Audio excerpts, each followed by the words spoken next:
करे के बाद जदी भोला के परसन हो कहतानी जवन करी हतवन हो ए हो करे के बाद जदी भोला के परसन हो कहतानी जवन करी हतवन हो जाके कोनो बगिया से दूर लिहा अरे बाबा के मिठाई मशहूर धतूर तू जरूर लिहा बाबा के मिठाई मशहूर धतूर तू जरूर लिहा बाबा के मिठाई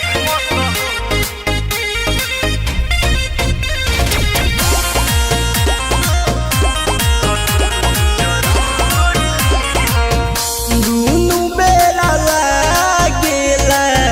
धतूरे के भोग हो भाबे और भंगिया के नहीं मखन भोग हो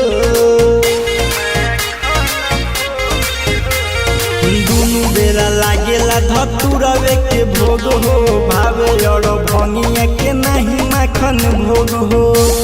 समिस छुहारा अंगूर लिहा अरे बाबा के मिठाई मशहूर धतूर तू जरूर लिहा बाबा के मिठाई मशहूर धतूर तू जरूर लिहा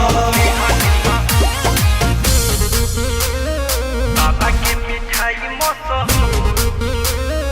लिहा लिहा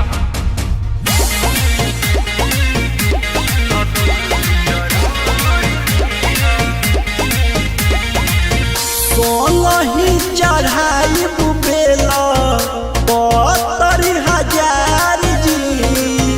रखी है सलामत बाबा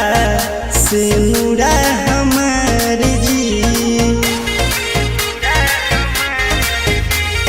सोलही चढ़ाई बेल 70,000 जी रखी है सलामत बाबा से नूरा हमार जी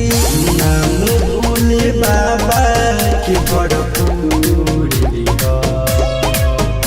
अरे बाबा के मिठाई मशहूर धतूर तू जरूर लिहा बाबा के मिठाई